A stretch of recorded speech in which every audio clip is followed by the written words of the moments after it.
Laging iniisip ng mga tao yung darating ang panahon, mamamatay sila, anong kahulugan ng buhay, paano magkakaroon ng katuturan ang buhay.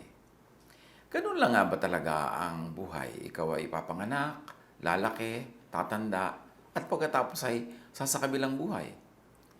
Merong isang famous cartoon strip nung araw na sabi ng isang character, "We live only once." At sabi naman nung isa, "No, you're wrong. We die once, but we live every day." Sa buhay, mahalaga lang ba yung dumating ka sa yung pinapangarap na marating? Dumating ka lang doon sa climax? Dumating ka lang doon sa goal? Ma-achieve mo yon? O maraming mahalagang parte ng buhay, hindi lang yung destination?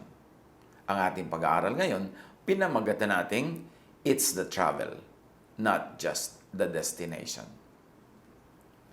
What matters in life is not only the destination, but also the travel. Halimbawa, pupunta ka ng Baguio, pupunta ka ng Legazpi, pupunta ka ng from point A to point B. Ang mahalaga lang ba talaga makarating ka doon sa destination point B? O bawat lugar na madaraanan mo, bawat panahon na ginugol mo sa paglalakbay patungo sa destination ay mahalaga rin. At dapat ding itrato as a part of your destination. What happens in life really is mostly the journey. You reach your destination once, but you travel every day. You may travel all the days of your life, but never even reach that specific destination. So kung ang success sa buhay, yung kasiyahan, kaligayahan, fulfillment, i-equate lang natin doon sa arriving at your destination. Paano kung hindi ka nakarating sa yung plano at gustong destination? Tapos sumakabilang buhay ka na. Ibig sabihin, wala nangyari sa buhay mo. Ibig sabihin, failure ka. So dahil totoo yun, na mas marami tayong ginugugol na panahon at oras sa paglalakbay patungo doon sa ating planong destination, dapat yung paglalakbay mismo natin, ma-enjoy natin. Kasi mas marami yun kaysa doon sa actual moment of arriving at your destination. Ano man yung destination na yun, maybe a professional goal, a spiritual goal, whatever. So enjoy the travel itself. Enjoy the day, the moment. Huwag lang nakahold ang lahat, inaabangan mo lang yung darating ka sa iyong destination. Halimbawa ay kay OFW, may kontra ka abroad na 2 years, 4 years, whatever. Sa lagay, papalampasin mo na lang yung 2 years and 4 years na walang nangyayari sa buhay mo dahil ang inaabang-abangan mo lang ay yung matapos ang contract at makauwi ka na. Then para kang nadaya nun. Parang walang nangyari sa buhay mo habang umaandar yung panahon for you to reach your destination. E paano nga kung, wag naman, may mga hindi makarating doon sa ganong designated destination because something happens in their lives. At sa lagay, nawala na lang, nalugi na lang sila sa dumaang panahon. Halimbawa, ang goal ng isang estudyante, gumraduate. Okay, magandang goal yan, magandang destination. At sa lagay, hindi mo na ma-enjoy yung mga araw mo ng pag-aaral, ng bakasyon, ng mga exams, ng mga pagre-review. At ang point na lang mahalaga sa'yo, yung nagmarcha ka at gumraduate. Ang goal halimbawa ng isang tao ay makapag-asawa ng napakagandang candidate na spouse. Sa lagay, yung courtships, yung mga friendships, yung mga exposure mo with other people, babaliwalayin mo na lang dahil ang mahalaga lang sa'yo, makarating sa marcha ng wedding. Prepare for retirement. Yan ang ginagawa ng marami. Dahil sa kanila, goal yan. But do not squander all shots at happiness just for retirement. Meron naman, ang bata-bata pa, ang laman na ng utak, retirement.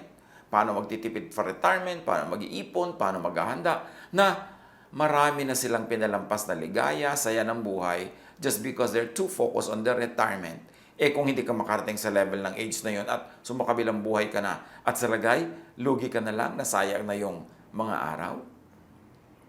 Dapat, papunta ka pa lang sa yung designated destination, ine-enjoy mo rin every step of the way. That way, you enjoy twice if you reached your destination, and you enjoy at least once, even if you didn't. Mahalaga na walang masayang na panahon. So enjoy the inevitable, the detours, the delays, the cancellations, the reroutings of life. Yung mga iba, halimbawa, meron kang ticket sa aeroplano, nasa airport ka na, tapos biglang merong delay.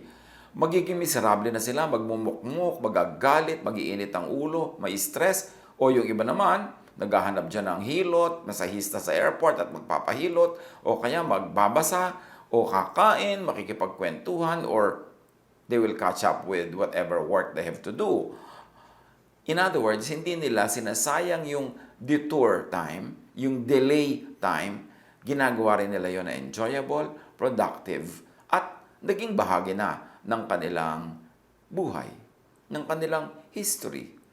Sa buhay maraming inevitables. Nade-detour ka, pupunta ka sa isang lugar pero nakasara yung kalsada, ikot ka sa iba. Merong mga delay talaga yan. May cancellations pa nga eh. Kumisan nga mga wedding nakakancel pa. Kumisan nga mga engagement nakakancel. O may mga reroutings.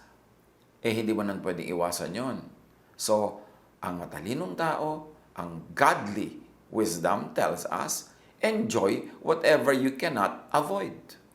Acts 28, 7-10, John, Paul was shipwrecked and was detoured to the island of Malta. Tapos, sa kwento na yan, ang pinuno sa pulong iyon ay isang nagngangalang Publio. Remember, nakasakay si Paul sa barko, nawasak ang barko na ito sa bagyo at sila ay nasalta dito sa pulo. So, grabing detour yan, grabing delay, grabing abala para marating niya yung goal niya na pupuntahan na port. Pero siya ay napadpad dito. Anong ginawa niya? So, sabi, ang pinuno sa pulong yon ay isang nagngangalang Publio at malapit sa lugar na yon ang kanyang lupain. Malugod niya kaming pinatuloy sa loob ng 3 araw. Ang ama ni Publio ay nagkataong nakaratay noon dahil sa lagnat at disenterya. Kaya't ito'y dinalaw ni Pablo. Pagkatapos manalangin, ipinatong ni Pablo ang kanyang kamay sa may sakit at iyo'y gumaling. Dahil sa nangyaring ito, nagdatingan ang mga taga-roong may karamdaman at sila'y pinagaling din ni Pablo. Binigyan nila kami ng maraming regalo at nang paalis na kami ay binigyan pa nila kami ng lahat ng kailangan sa paglalakbay. So siya ay na-shipwreck pa ha, hindi lang basta na-detour. Tapos sila ay isinalta sa isang pulo. But what did he do? He made his time fruitful, productive, and undoubtedly he enjoyed that moment. Kahit na-delay ang pagdating niya sa original plan niya na pupuntahan. Ganyan din ang buhay. Kung napadpad ka, nasalta ka sa isang lugar na hindi mo balak, make the most out of it. Be productive. Be happy. Make people happy. Do good. And in the end, it would be a very rewarding experience. Psalm 119, 105. Your word is a lamp for my feet and a light on my path. So apply this to any path you take. Any path you need to take or are made to take. Let the Word of God be your lamp. Hanapan mo ng wisdom ang lahat ng bagay na pwede mong gawin. I-refer ito sa mga salita na nagmumula sa Biblia at i-apply sa kung saan ka man naroon. Gawin mo talagang lamp unto every path, whatever path that is, kahit plano mo o hindi mo plano, unay hindi mo ayaw or hindi mo gusto, kung ano man yun. Pero dapat mag-adapt. Mag-adjust tayo para ma-maximize ang kasiyahan, kaligayahan, ang pamumunga, at ang blessing. 1 Peter 1:18. Your life is a journey you must travel with a deep consciousness of God. So yung deep consciousness of God, knowledge of God, appreciation of God's presence should be applied every step of the way, wherever, however, whenever. Do not let the glory of the destination in your mind, the goal, blind you to the beauty and brilliance of every step towards it. Hindi como meron kang tinitingnan, meron kang inaabangan, meron kang tinitingala, doon ka na lang titingin, hindi mo na titingnan ang dinadaanan mo. You must stop and smell flowers along the way. You must stop and enjoy the views along the way. Kung nagbabiyahe ka, lalo't kung sa'yo naman ang sasakyan, pwede kayong huminto. Kung may magandang ilog, pwede pa nga maligo, basta safe. Kung mayroong magandang tanawin, pwede kayong lumabas at magkape kayo dun sa nakikita nyo yung tanawin na yan. Magbaon kayo ng thermos o magbaon kayo ng mga lalagyan ng mga inumin and enjoy the view. Meron kayong nadaan ng magandang Halimbawa, ang pagtitipon sa isang community na pwede naman kayong mag-observe o sumali, sali muna. Hindi kailangan magmadali na makarating sa pupuntahan ninyo, lalo't namamasya lang naman kayo. Kasi every point along the way is also a destination in itself. Psalm 16:11, You make known to me the path of life. You will fill me with joy in your presence, with eternal pleasures at your right hand. So sa path of life, maraming pleasures. Maraming iniwan ng Panginoon sa mga landas na daraanan natin ng mga regalo. Yung meron kang landas, sinabi ng Panginoon, tahakin mo ang landas na to, ayun ang ending, nandun sa dulo. Huwag ka lang doon sa dulo nakatingin. Kasi napakabait ng Panginoon na sa bawat hakbang na gagawin mo sa landas na yon, meron ka biglang makikitang blessing. Matitisod na blessing, matatapakan na blessing, matitingalang blessing na nakasabit sa mga puno. Kailangan mag-observe ka at enjoyin mo yun. Do not only be obsessed with the objective and final destination. Proverbs 3:23 and 26. Then you will go on your way in safety, and your foot will not stumble. For the Lord will be at your side, and will keep your foot from being snared. Dahil mayroong Panginoon na kasama tayo, inaalagaan tayo, tayo ay magkakaroon ng kapayapaan, kaligtasan every step of the way, which will enable us to enjoy the journey better. Do not let the glory of the destination blind you to the brilliance of daily, momentary life. Hindi lamang yung high moments of life ang mahalaga, yun din pang araw-araw, yun din pang sa tuwi-tuwi na. Psalm 23 verse 6, Surely your goodness and love will follow me all the days of my life, and I will dwell in the house of the Lord forever. So kailan makikita sa buhay natin yung kabutihan ng Panginoon, yung pag-ibig niya? All the days of our life. Hindi lang doon sa tinatawag nating high moment, climax moments, or mga objectives being met. All the days of our life, every day by day, the Lord will be there to bless us. So don't miss every day. Don't miss any day. Kung minsan kahit pa nga may karamdaman, meron paling blessing na naghihintay dyan. Yung ikaw ay naobligang humiga, naobligang magpahinga, pwede ka ngayong mag-isip-isip ng mga bagay na hindi mo na pag-iisipan kung busy ka. Pwede ka ngayong manalangin, makipagniig sa Diyos. Maraming pwedeng gawin. Kung minsan hindi ka nagkaroon ng pera pang-enroll this semester, tapos nakatigil ka lang, hindi ka dapat buong time na naghihintay ka kung kailan ang next semester uli na may pambayad ka na at makaka-enroll. Find every day during that detour, find in it something good. Because there is something good every day. In every day. In every situation. Dapat lang huwag tayong maging bulag sa maraming ibang blessing na hindi siguro nakalista sa listahan natin kaya akala natin hindi yun blessing. Obsessed lang tayo doon sa gusto natin at nasa listahan natin. Buksan ang mata. Maraming pagpapala kung magtitiwala tayo sa Panginoon at titingnan natin talaga kung ano mga inilagay niya dyan para sa atin. James 4:14, Why?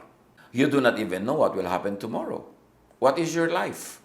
You are a mist that appears for a little while, and then vanishes. So maiksi daw ang buhay, sasandali, therefore enjoy every moment. Find enjoyment in every moment. That is part of godliness.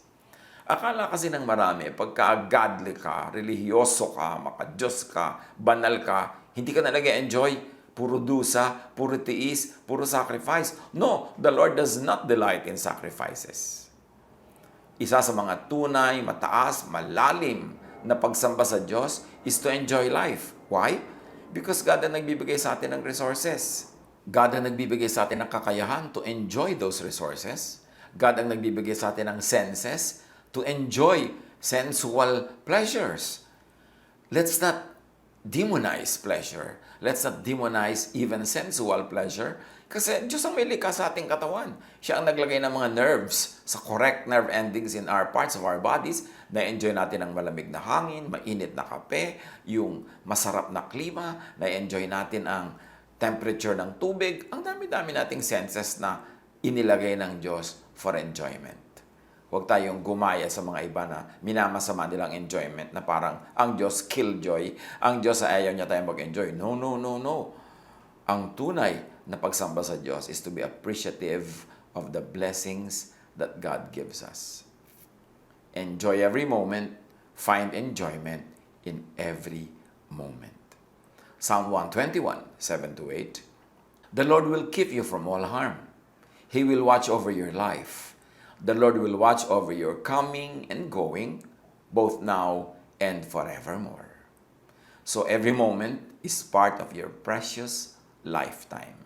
Every coming and going, part of life.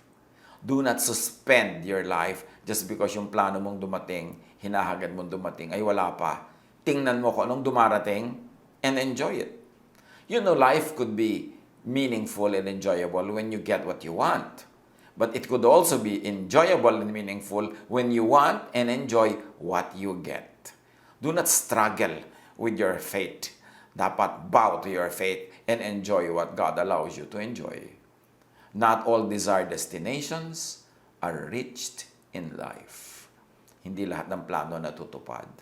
Ecclesiastes 7:15, in this meaningless life of mine, I have seen both of these.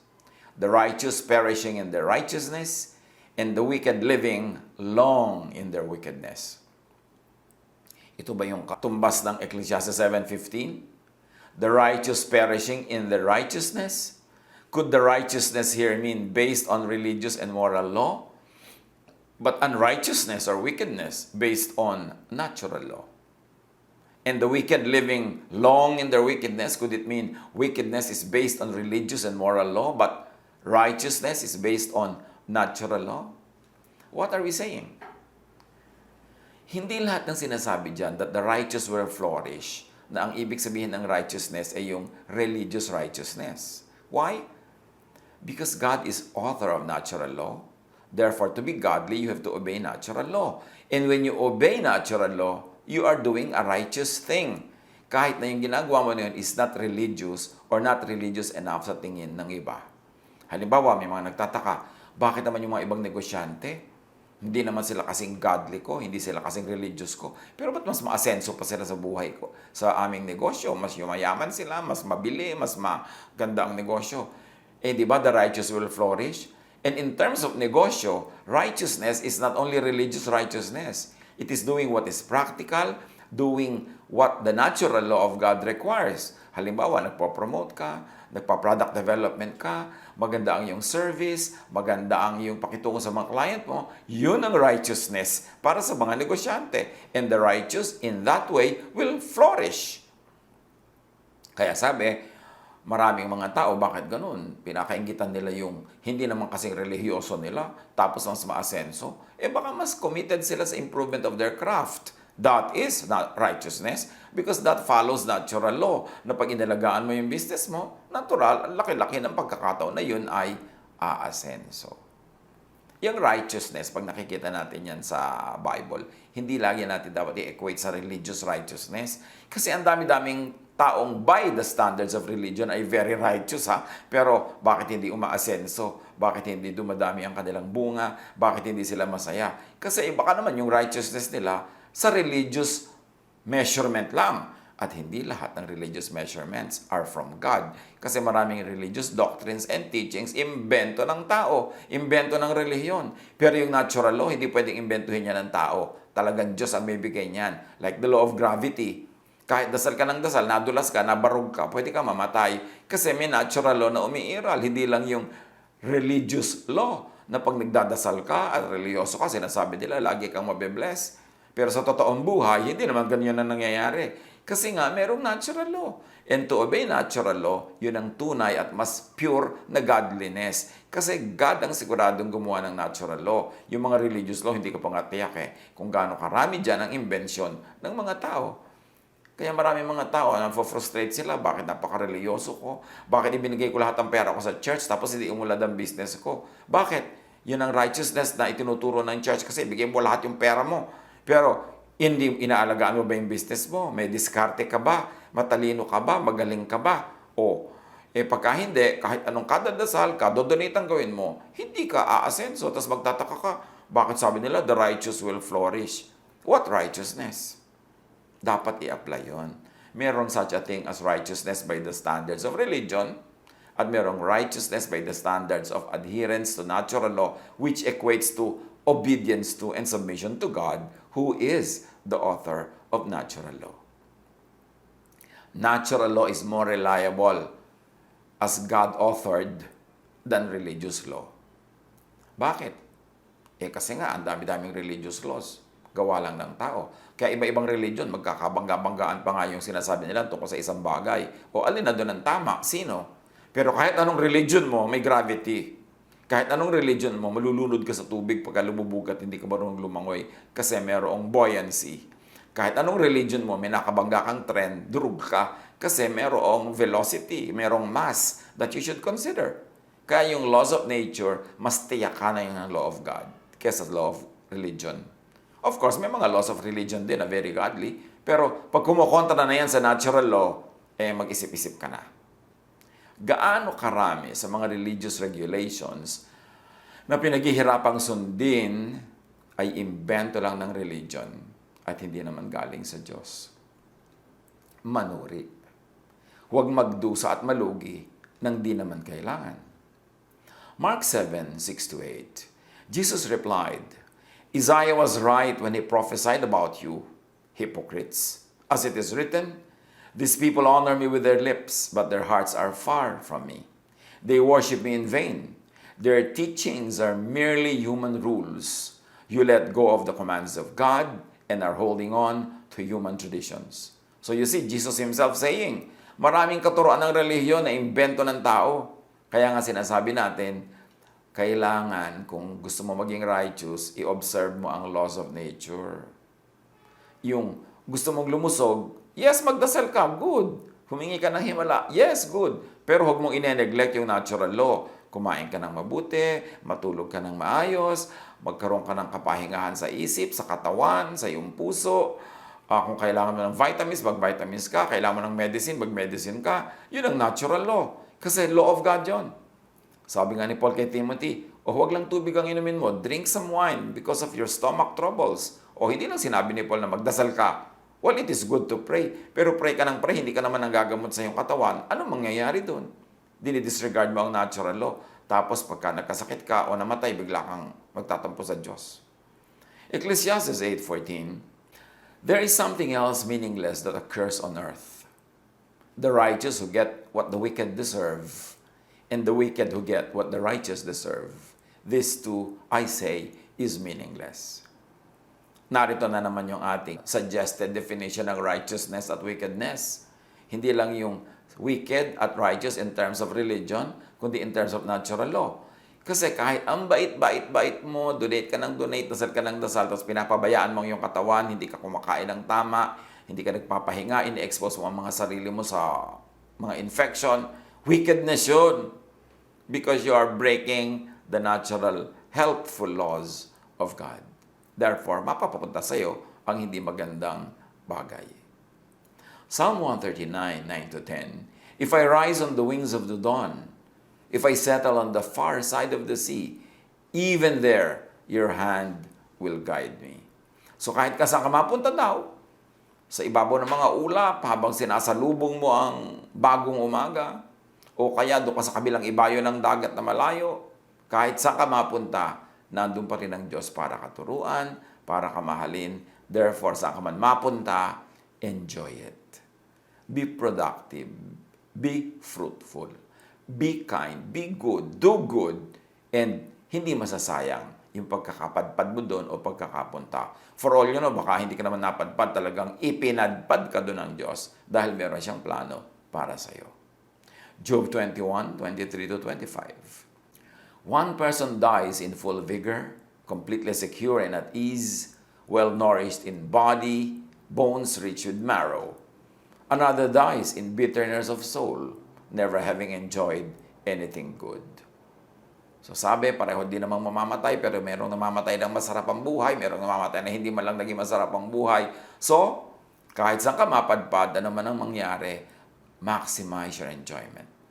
Maximize your fun, maximize doing good and being godly, both in religious and natural law ways of being godly.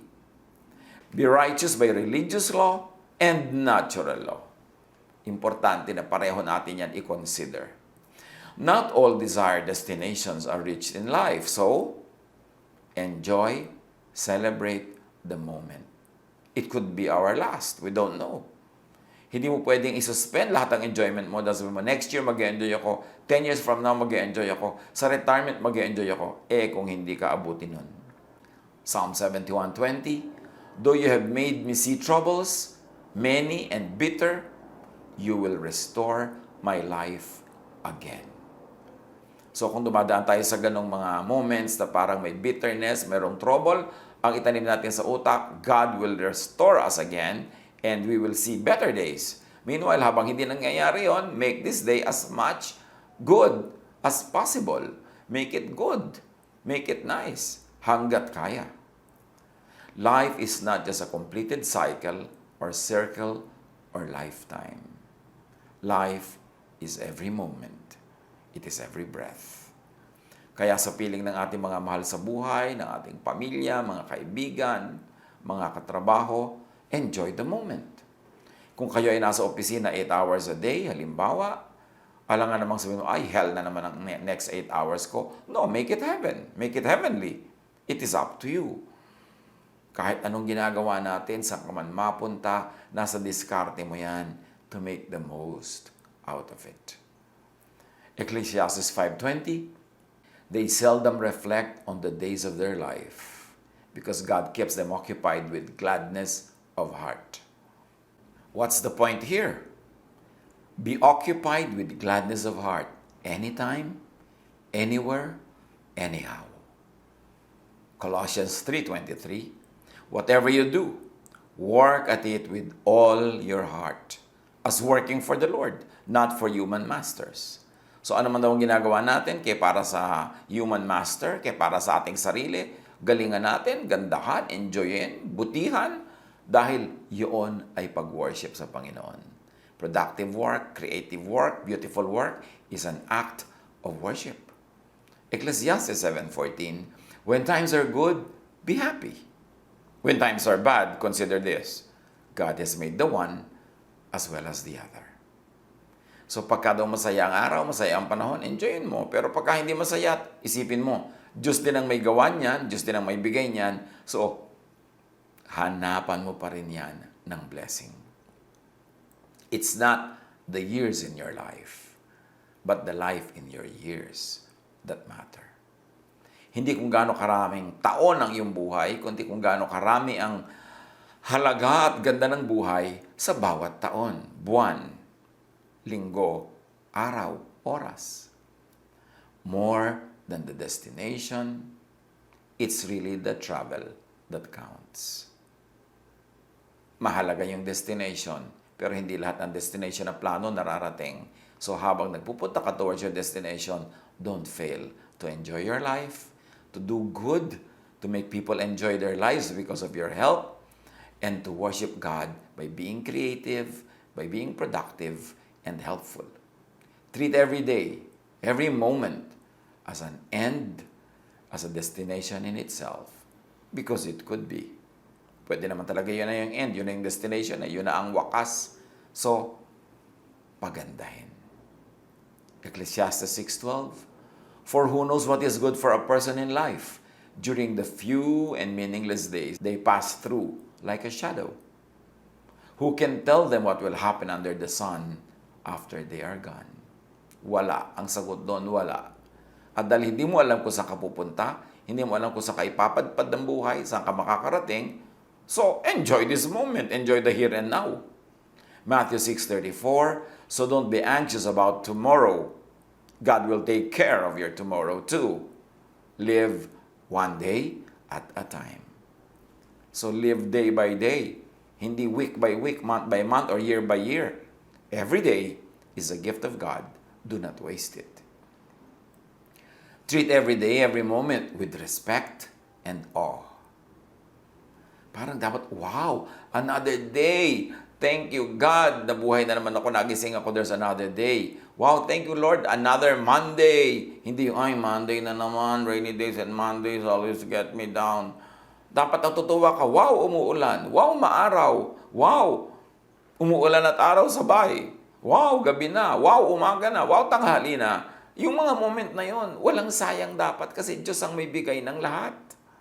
Igalang ang bawat araw, igalang ang bawat oras sa pamamagitan ng pagse-celebrate ng paggawa ng mabuti at hindi pagrereklamo. Psalm 34, 12 to 14. Whoever of you loves life and desires to see many good days, keep your tongue from evil and your lips from telling lies. Turn from evil and do good. Seek peace and pursue it. That's one great way to respect a day or an hour or a moment. Huwag magsinungaling, huwag gumawa ng away, makipagkasundo para high quality ang moment, hindi low. Biruin mo, may kasama ka, may kasabay ka, tapos magkaaway kayo, di low quality. Samantalang pwedeng gawing high quality by being friendly, by being nice, by being truthful, and not lying to people. Ecclesiastes 11:8, however many years anyone may live, let them enjoy them all. So all. Hindi kung ikaw halimbawa ay nasa barko dahil marino ka, hindi ka na mag-enjoy ng 10 buwan. Na ang enjoyment mo na lang ipag bumaba kayo ng barko ko minsan, o kaya ay pagka nakarating ka na uli at umuwi sa iyong sariling pamilya. Paano naman yung 10 months na nasa laot ka? E di, parang zero, parang nasayang kung hindi ka iimbento ng kaligayahan, hindi ka gagawa ng mga bagay na sulit at productive.